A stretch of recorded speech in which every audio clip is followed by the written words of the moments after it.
Assalamualaikum warahmatullahi wabarakatuh. Alhamdulillahi rabbil alamin. Nahmaduhu wa nasta'inuhu wa nastaghfiruh. Wa na'udzu billahi min shururi anfusina wa sayyiati a'malina. May yahdihillahu fala mudilla lahu wa may yudlilhu fala hadiya lahu. Asyhadu an la ilaha illallah wahdahu la syarika lahu. أشهد أن سيدنا محمدا عبده ورسوله لا نبي بعده اللهم صل وسلم وبارك على هذا النبي الكريم سيدنا ومولانا محمد وعلى آله وصحبه ومن تمسك بسنته واهتدى بهديه أما بعد فيا عباد الله اتقوا الله فيما أمر واجتنبوا فيما نهى عنه لعلكم ترحمون. Hadirin sidang jamaah subuh rahimakumullah, para pendengar yang dirahmati Allah Subhanahu wa taala. Pada subuh yang berbahagia ini marilah kita sama-sama meningkatkan ketakwaan kita kepada Allah Subhanahu wa taala atas limpahan berbagai macam nikmat yang diberikan kepada kita. Selawat dan salam jangan luput dan lupa untuk kita lantunkan baik secara jahar maupun secara sir maupun di dalam hati kita kepada baginda Nabi besar Muhammad sallallahu alaihi wasallam. Juga selawat kita haturkan kepada para sahabat sekalian, keluarga Nabi, para istri-istri Nabi, ummahatul mukminin yang mereka semua telah diridai oleh Allah Subhanahu wa taala karena mereka ridha kepada Allah sebagai Tuhannya. Hadirin yang dirahmati Allah Subhanahu wa taala, dalam pertemuan yang telah berlalu kita menyampaikan tentang ayat Al-Qur'an surah At-Taubah 36 di mana Allah Subhanahu wa taala menyebutkan bahwa hitungan bulan itu ada 12 di sisinya. 4 bulan di antaranya adalah bulan-bulan haram. Dan bulan-bulan haram ini dimuliakan oleh Allah, diagungkan di dalam agama ini, bahkan tidak diperbenarkan bagi kita untuk melakukan kezaliman pada bulan-bulan tersebut. Apabila pun kezaliman itu dilakukan, maka ganjaran ataupun dosa yang diperoleh pada bulan tersebut lebih besar dibandingkan dengan dosa yang dilakukan pada bulan-bulan selain bulan haram. Kita ingatkan bahwa bulan haram itu adalah 3 bulan berturut-turut, yaitu Zulqa'dah, Dzulhijjah, dan bulan Muharram. Sementara bulan yang keempat dari bulan haram adalah bulan Rajab yang berada di antara Jumadi al-Akhirah dengan bulan Sya'ban. Jadi ada pemisahan 4 bulan dari bulan yang lainnya. Sidang jemaah rahimakumullah, mengapa bisa dosa itu lebih besar? Karena yang pertama adalah melanggar aturan Allah Subhanahu wa taala untuk tidak melakukan kezaliman, dosa ataupun penganiayaan. Yang kedua adalah karena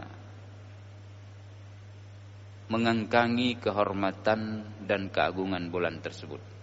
Jadi ada 2 kali pelanggaran yang dilakukan di samping beberapa hal lainnya yang sebenarnya tidak boleh dilakukan pada bulan tersebut. Sidang jamaah rahimakumullah. Lalu apabila di dalam ayat Al-Qur'an disebutkan fala tadhlimu fihinna anfusakum, yaitu ayat 36 surat Taubah tadi, jangan sekali-sekali kalian menzalimi diri kalian pada bulan tersebut. Jadi fala tadlimu, jangan kalian menzalimi diri kalian fihinna, pada bulan tersebut. Ya. Ini timbul pertanyaan, kalau misalnya kita diserang, maka apakah boleh menyerang?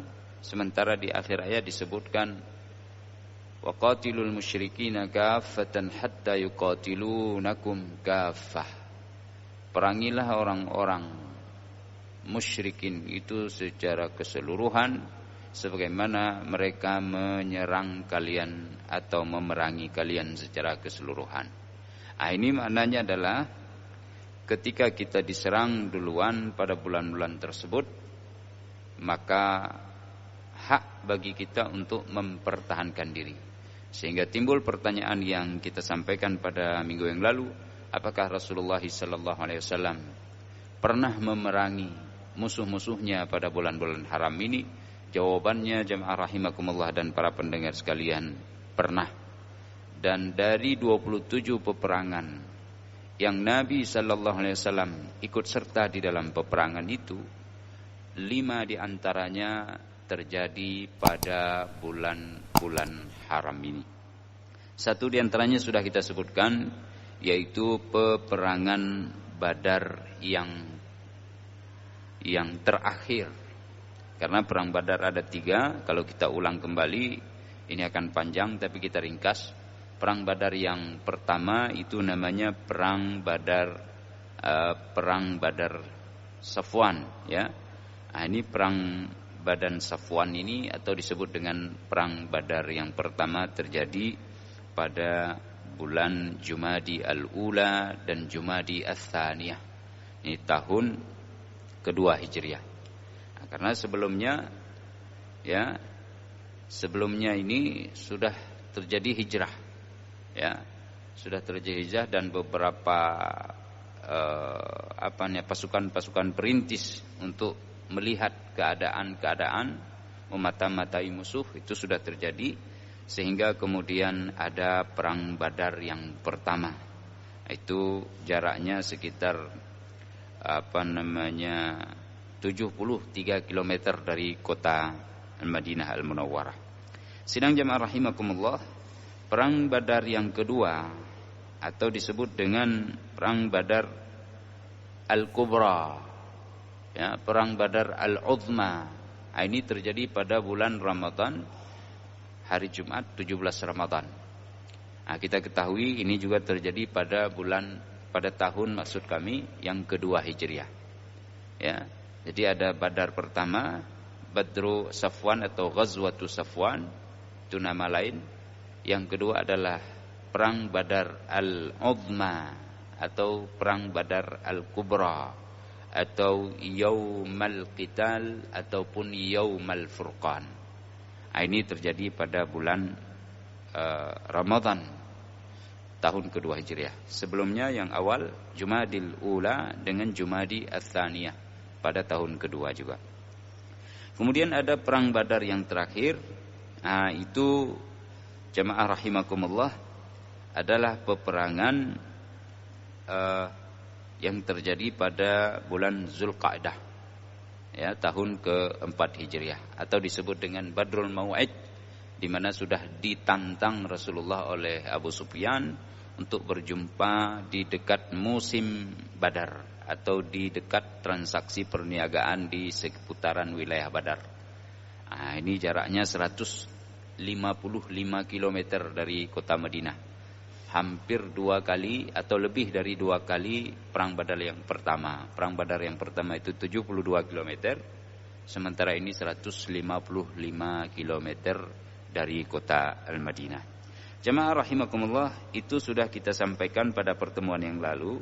Sementara pada hari ini insyaallah kita lanjutkan sebagaimana kita janjikan 4 peperangan selain daripada perang Badar yang tadi, ya, selain dari perang Badar yang tadi, yaitu pertama sekali adalah perang Badar, perang Bani Quraidah, Ghazwatu Bani Quraidah.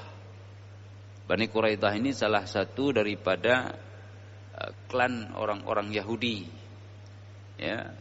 Ada beberapa di antaranya, ada Bani Qainuqa, ada Bani Nadir, ada Bani Khaybar, ini ada Bani Quraidah. Ya, klan-klan Yahudi ini berada, tinggal dan berdomisili di Madinah sebelum kedatangan Islam atau di seputaran sekitar kota Madinah. Bahkan ada yang jaraknya sedikit lebih jauh seperti ke arah Khaybar. Jamaah rahimakumullah, perang Bani Quraidah ini itu terjadi setelah peperangan Ahzab. Perang Ahzab nama lainnya adalah perang Khandaq. Perang di mana multinasional, kalau bisa kita katakan dengan bahasa sekarang, itu menyerang Madinah. Mereka bersatu padu untuk menghancurkan Madinah, termasuk orang-orang kafir musyrikin dari Mekah, kemudian orang-orang Yahudi dan orang-orang dari klan Yahudi. Mereka ikut membantu orang-orang kaum musyrikin. Jadi pasukan kaum muslimin berada di kota Madinah terdesak dan terapit oleh pergerakan pasukan musuh. Sehingga nanti kita tahu perang Ahzab ini dinamakan perang Ahzab karena ramainya pasukan ataupun mobilitas pasukan dan perkumpulan klan-klan untuk menyerang Rasulullah, kelompok-kelompok ataupun pasukan yang banyak. Sementara namanya Khandaq karena waktu itu Rasulullah SAW diberikan usulan oleh Salman Al-Farisi untuk menggali parit, sehingga usulan ini diterima untuk menghalau ataupun memberikan kesulitan bagi pasukan musuh untuk bisa menyeberang dan masuk ke dalam kota Al-Madinah Al-Munawwarah. Nah, setelah peperangan ini, itu Nabi sallallahu alaihi wasallam dan pasukannya memerangi Bani Quraidah. Kenapa? Ini karena orang-orang Bani Quraidah membuat persekutuan atau persekongkolan dengan orang-orang musyrik Mekah dan memberikan bantuan serta loyalitas kepada orang-orang musyrik. Padahal sebelumnya Rasulullah sallallahu alaihi wasallam telah membuat perjanjian dengan orang-orang Yahudi, ya, untuk saling menjaga. Tapi di sini mereka tidak mau menepati perjanjian dan mengangkanginya, serta mereka bahkan memberikan bantuan kepada orang-orang musyrik dari Mekah yang datang untuk menyerang Rasulullah sallallahu alaihi wasallam dan kaum muslimin. Sehingga ketika peperangan Ahzab Khandaq tadi usai, Nabi bergerak dengan 3.000 pasukan dari sahabatnya untuk menyerang Bani Quraidah. Nah, Bani Quraidah itu ketakutan sekali, ya, sangat ketakutan. Mereka berpikir sudah hancur lebur, ya, karena ada 3.000 pasukan sahabat radhiyallahu anhum datang untuk menyerang mereka, disebabkan karena mereka adalah pengkhianat terhadap perjanjian, bahkan memberikan loyalitas dan dukungan kepada musuh. Sementara dari Bani Quraidah itu sudah bersiap-siap 700 personil pasukan mereka. Jadi 3.000 dalam melawan 700. Di samping nanti ada rakyat biasa di antara mereka ini, para petempur mereka. Jadi ada kala umat Islam dalam peperangan itu jumlahnya sedikit, ya, bahkan sangat sedikit, tapi memperoleh kemenangan.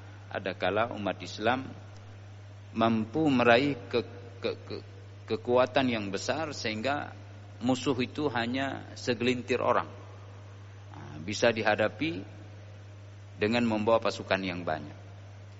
Ini juga gegap gempita. Jadi strategi perang itu diatur sedemikian matang oleh Rasulullah SAW. Bahkan bagi orang-orang yang datang setelah Rasulullah dimintakan melakukan hal yang sama. Ayat Al-Quran Allah Subhanahu wa taala menyebutkan wa'iddu lahum mastata'tum.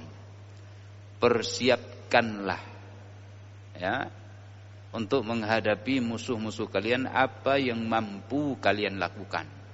Apa saja?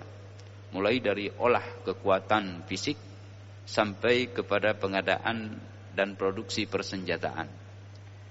Ini semuanya diharapkan mampu dilakukan.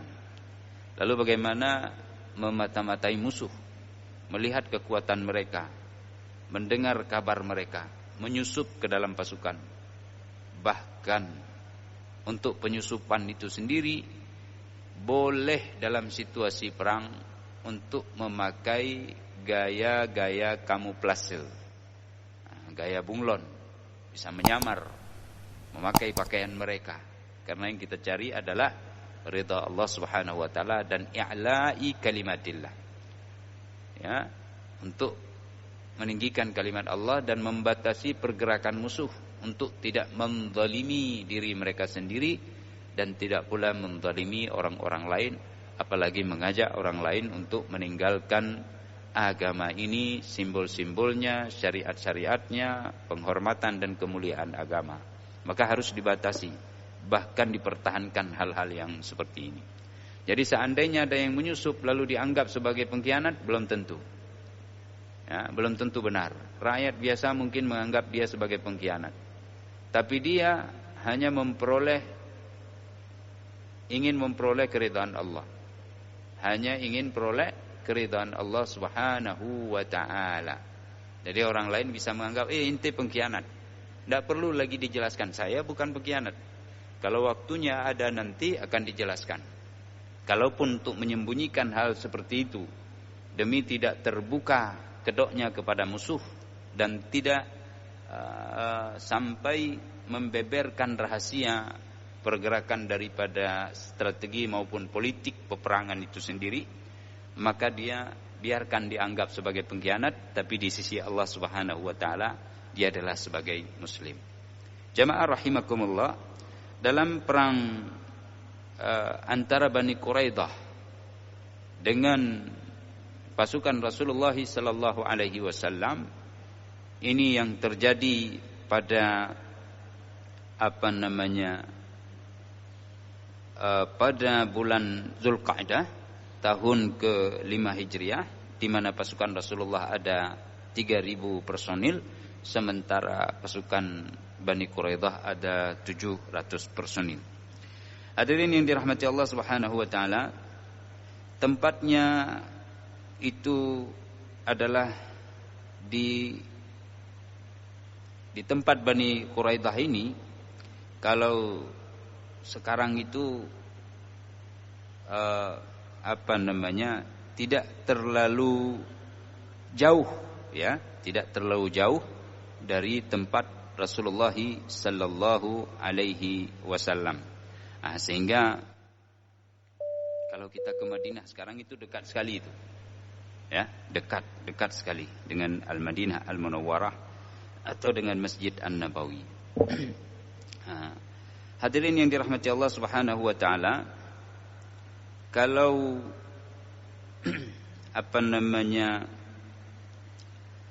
peperangan ini saat terjadinya itu yang memegang bendera kekuasaan atau bendera kepemimpinan dalam pasukan Islam itu adalah Ali bin Abi Thalib karramallahu wajhah. Sehingga pada waktu itu Rasulullah sallallahu alaihi wasallam mampu mengisolasi atau mengisolir mereka, ya, sehingga mereka tidak sama sekali mampu keluar dari tempat-tempat di mana mereka berdomisili, sehingga sampai dengan 25 hari itu diisolir oleh Rasulullah, dijaga ketat sehingga mereka tidak bisa keluar. Hadirin yang dirahmati Allah Subhanahu wa taala, di mana dalam peperangan ini juga Rasulullah tidak membenarkan untuk melakukan hal-hal yang tercela, ya, tidak dibenarkan melakukan hal-hal yang tercela. Tetapi nanti ada kejadian-kejadian yang juga dicela di dalam peperangan ini, sehingga pasukan daripada Bani Quraidah ini ke-700 orang itu tewas semuanya. Jadi 3.000 pasukan umat Islam dapat mematahkan pasukan Bani Quraidah, bahkan mereka semuanya tewas di tangan pasukan kaum muslimin. Hadirin yang dirahmati Allah, ini perang Bani Quraidah, sehingga tidak terulang lagi kisah ini pada pertemuan yang akan datang, maka kita selesaikan dengan cara yang ringkas dan singkat. Yang kedua atau yang hitungan ketiga kalau kita hitung perang Badar yang terakhir tadi, yang ketiga adalah Ghazwah Hudaybiyah. Perang Hudaybiyah. Nah, ini Hudaybiyah adalah salah satu nama perjanjian antara Nabi sallallahu alaihi wasallam dengan orang-orang musyrik Mekah. Yang sebenarnya perjanjian ini tidak perlu terjadi kalau orang-orang musyrikin mengerti bahwa Rasulullah sallallahu alaihi wasallam berangkat dari Madinah itu bukan untuk perang, tapi membawa 1.400 personil para sahabatnya untuk melakukan umrah. Tapi ini tidak dibenarkan oleh orang-orang musyrik. Mereka tidak menginginkan Nabi sallallahu alaihi wasallam memasuki kota Makkah Al-Mukarramah. Nah, Hudaybiyah ini tidak jauh. Dia kalau sekarang berada di Sumaisi namanya, ya, daerah Sumaisi. Di situ ada sumur-sumur dan setengah daripada sumur itu masuk ke bagian tanah haram, setengahnya berada di luar tanah haram. Jadi hanya sekitar 2 kilometer berjarak dari masjid yang sekarang Masjid Hudaybiyah atau Masjid Sumaisi, itu adalah masuk ke wilayah tanah haram. Di belakang masjid ini yang sekarang namanya Masjid Sumaisi atau boleh dikatakan Masjid Hudaybiyah, ada tempat di mana Rasulullah sallallahu alaihi wasallam membuat campnya itu, dan ada masjid di mana Rasulullah salat mundathirun. Masjid itu telah runtuh, bebatuannya masih ada di tempat Nabi sallallahu alaihi wasallam duduk dan bersandar. Pada waktu itu Nabi di malam hari membakar 1.000 lebih daripada api unggun yang ditancapkan pada tongkat-tongkat sehingga nampak pasukan itu begitu besar. Asal mulanya adalah Nabi mengutus Utsman ibn Affan untuk melakukan negosiasi dengan orang-orang musyrik Mekah. Tapi kemudian Utsman terlambat untuk kembali karena ada kerinduan, sekian lama sudah meninggalkan kota Mekah. Maka melihat tempat-tempat, ya, melihat keadaan ini tempat dulu dia bermain, ini dilihat-lihat seperti itu. Juga jumpa dengan beberapa karib kerabatnya, terlambat kembali. Lalu tersebarlah berita ke kalangan kaum muslimin bahwa Utsman telah terbunuh.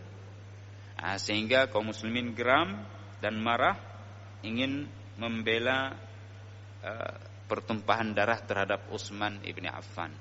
Dan orang-orang Islam dari kaum Muhajirin dan Ansar membuat perjanjian dengan Rasulullah, yang nama perjanjian itu adalah Bai'atur Ridwan, ya, terjadi pada masa yang sama, yaitu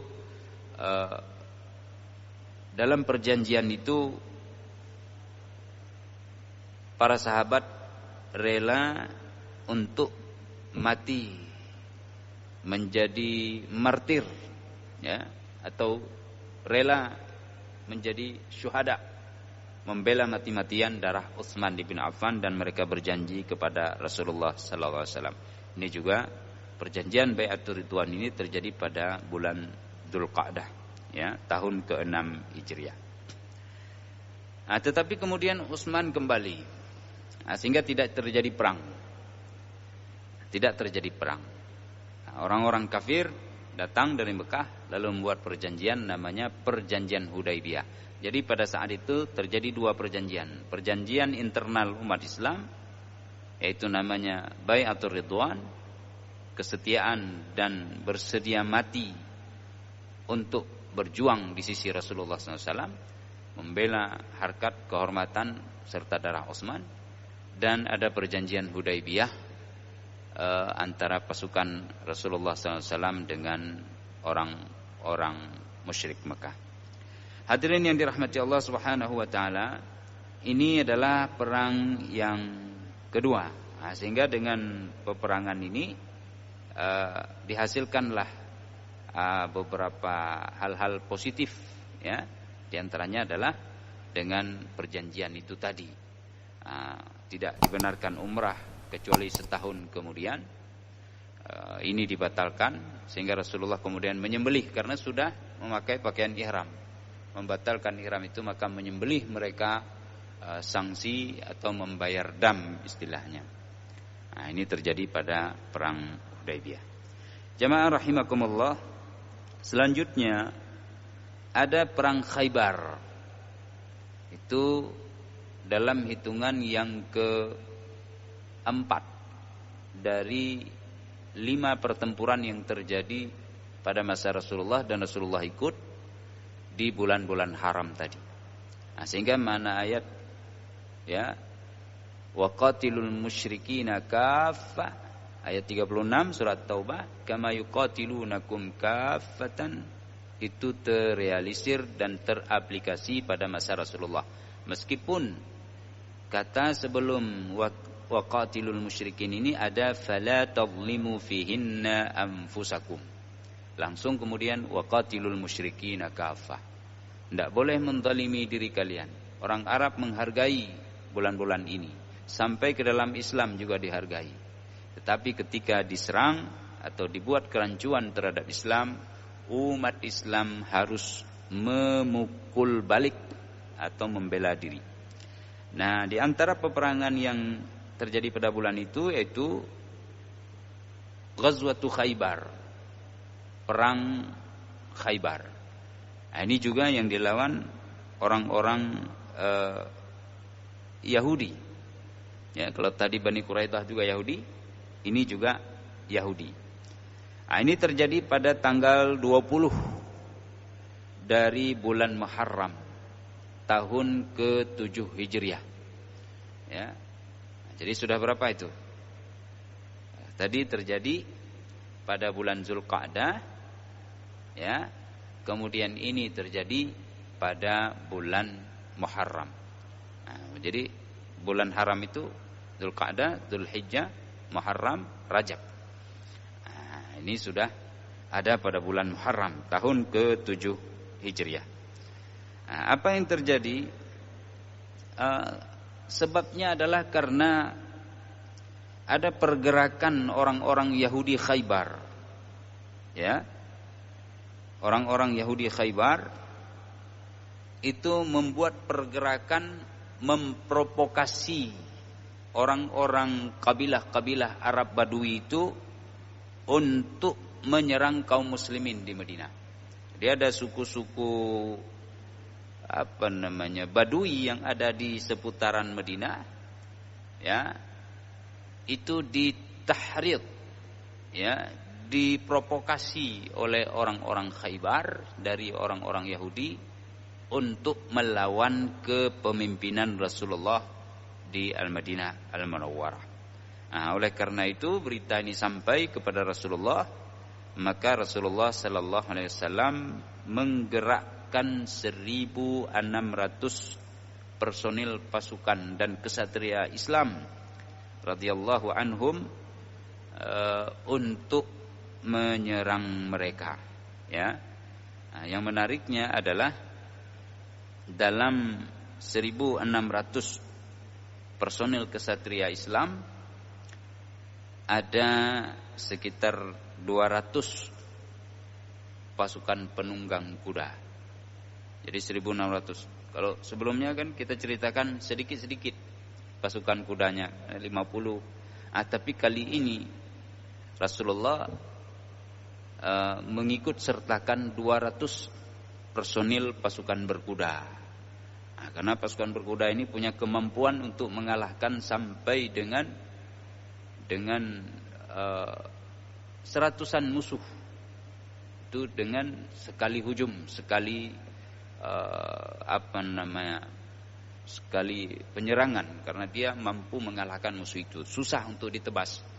Apalagi melempar dengan tombak karena pergerakannya cepat. Dan dia bisa bersembunyi di balik kendaraan kudanya itu, yang juga kendaraannya itu diberikan baju perisai. Diberikan baju perisai di daerah-daerah tertentu yang sensitif dan terbuka serta mematikan dari binatang kendaraan tersebut. Nah, jamaah rahimakumullah, ada 200 pasukan kuda diikutsertakan oleh Rasulullah dalam 1.600 pasukan kaum muslimin saat menyerang Khaybar. Sementara yang dihadapi itu ada 10.000 para petempur Yahudi. Ya. Jadi kalau dibandingkan itu sudah hampir 1:8. Ya. Itu lawannya itu berat. Apalagi mereka berada di wilayah-wilayah yang dipenuhi dengan hutan-hutan dan juga perkebunan, ya. Dan mereka berada di benteng yang kuat. Maka oleh karenanya ini butuh kesiapan secara mental, secara fisik, juga strategi di dalam peperangan tersebut. Hadirin yang dirahmati Allah Subhanahu wa taala, untuk kita ketahui bahwa pada medan Khaybar hari ini itu ada kuburan para syuhada. Karena beberapa pasukan dari kaum muslimin juga mendapatkan syahid di dalam pertempuran ini, dan di sana ada masjid di mana Rasulullah SAW salat di masjid tersebut.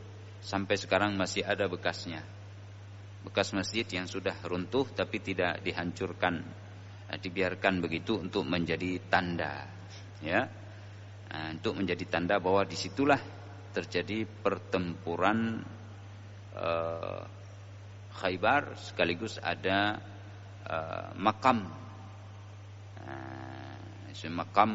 perkuburan syuhada Khaybar. Jamaah rahimakumullah, Khaybar ini hampir sama dengan jarak Badar yang terakhir tadi. Kalau Badar terakhir 155 km, ini 150-an kilometer ke arah utara daripada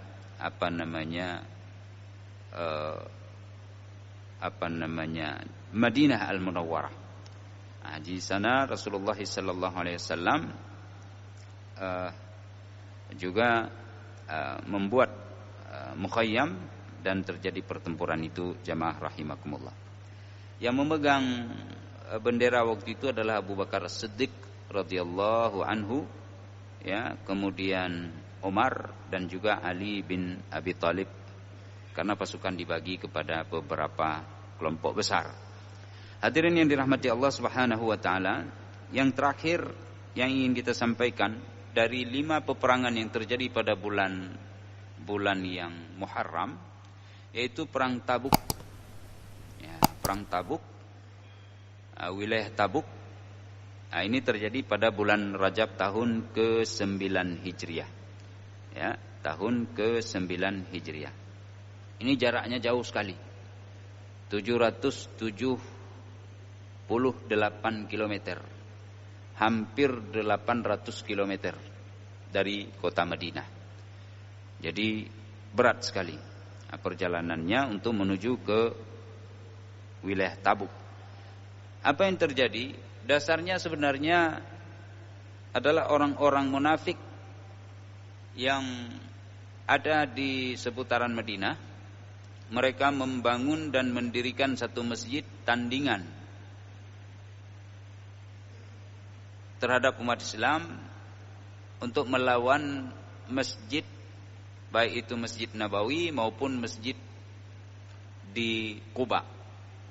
Masjid yang pertama dirikan. Ada ahli tafsir mengatakan itu Masjid Quba. Ada juga mayoritas mereka mengatakan sebenarnya Masjid Nabawi. Tujuannya katanya untuk kebaikan. Ada orang-orang cacat, orang-orang buta, jauh jaraknya dengan Masjid Nabawi, itu boleh salat di tempat kami wahai Rasulullah. Mereka padahal mendirikan masjid itu untuk memecah belah umat Islam, untuk menyebarkan kebencian, untuk memudaratkan Rasulullah dan kaum muslimin serta agama ini. Maka oleh sebab itu dideteksi dari semenjak awal sudah ada kemunafikan mereka, dan mereka mendapatkan angin segar, bantuan dari pasukan Romawi. Lalu mereka membangga-banggakan diri kepada orang-orang yang membantu mereka. Kita tunggu pasukan datang dari Romawi, kita sergap Muhammad dan pasukannya dan kita hancurkan. Mereka akan musnah beberapa hari yang akan datang. Itu diintip-intip oleh mereka, didengar-dengar kabarnya. Lalu ini turun ayat Al-Quran surah At-Taubah 107 sampai dengan 110. Ya, itu boleh dilihat sendiri, ya, bahwa mereka hendak mendirikan masjid untuk memerangi umat Islam. Hadirin yang dirahmati Allah Subhanahu wa taala, ini sebenarnya. Jadi ketika ini sudah bocor, pimpinan munafik ini lari ke daerah Tabuk untuk mendapatkan pertolongan dari kaum ataupun bangsa Romawi. Mereka sudah menunggu di sana dengan pasukan lengkap. Maka Rasulullah SAW pun beranjak mengumpulkan para sahabat, dan waktu itu sangat sulit keadaan, ya, panas, panceklik, masa juga panen hampir tiba. Ada yang mengatakan panen baru saja, bukan panen sudah akan tiba. Ada yang mengatakan hendak mengurus ladang-ladang mereka yang baru saja hendak berbuah, baru keluar bunganya, harus diurus. Ya. Ini berangkat 30.000 pasukan petempur dan kesatria dari para sahabat, baik dari Muhajirin maupun Ansar, ya. 30.000 ini didukung oleh 10.000 pasukan infanteri, pasukan berkuda tadi. Karena lawannya ini Romawi, ini berat. Mereka adalah pasukan yang terlatih, pasukan yang telah pengalaman betul di dalam berbagai medan pertempuran secara turun-menurun, jarak yang begitu jauh penguasaan mereka terhadap strategi perang. Jadi tidak diketahui berapa jumlah pasukan musuh. Hanya berarti ini kalau kerajaan yang besar ini pasti pasukan ini membawa pasukan yang tidak sedikit. Jadi makanya Rasulullah SAW mempersiapkan 30.000 pasukan. Untuk diketahui masyarakat Muslim atau umat Islam itu tidak gentar hal-hal seperti itu. Meskipun diolok-olok, dihina-hina, kalian akan pulang nanti tinggal nama. Karena yang kalian lawan adalah pasukan yang besar, pasukan yang tangguh, pasukan yang terlatih, pasukan yang sangar. Jadi berbagai macam propaganda ini dihembuskan. Tapi pasukan kaum muslimin tidak pernah takut. Kita juga disuguhkan setelah itu perang Yarmuk, ya, juga ada perang Mu'tah. Bagaimana pasukan kaum muslimin yang gagah berani mampu keluar sebagai pemenang. Kalaupun tidak pemenang, mereka mampu terhindar dari berbagai mara bahaya dan kesulitan yang lebih besar. Ya, ada 240.000 pasukan dilawan, atau paling kurang 200.000, 100.000 dari pasukan Romawi, sementara 100.000 lainnya adalah kumpulan Arab-Arab Badui yang juga ahli dalam perang, punya kekuatan propaganda yang sangat sangar dan sistematis mereka itu. Ya, orang-orang Romawi ini itu melawan hanya 3.000 pasukan kaum muslimin.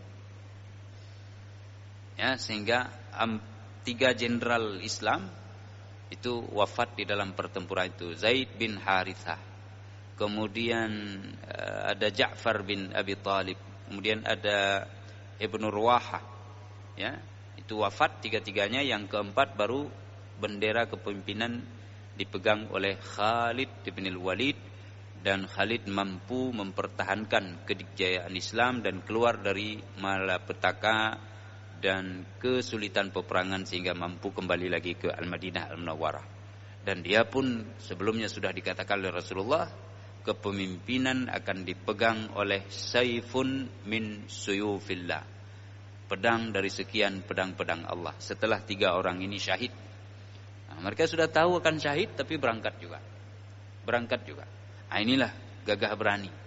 Ya, jemaah rahimakumullah, juga perlu dicermati dalam hadis itu, Saifun min Suyufillah, satu pedang dari sekian banyak pedang Allah. Jadi pedang Allah itu akan terus tersedia sepanjang zaman.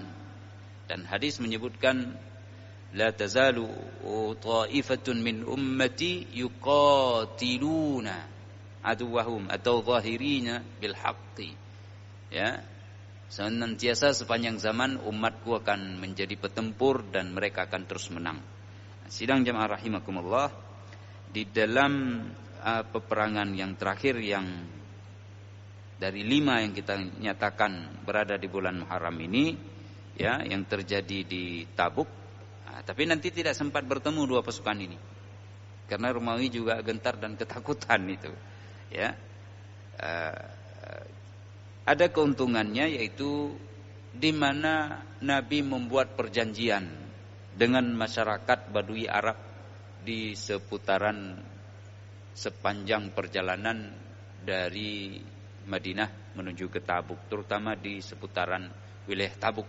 Jadi ada orang-orang masyarakat Arab di sana sudah loyal kepada Rasulullah SAW dalam membuat perjanjian. Jadi walaupun dengan pasukan Romawi tidak sempat bertemu. Kenapa tidak bertemu? Karena mereka ketakutan, ya, ketakutan untuk bertemu dengan pasukan Rasulullah SAW.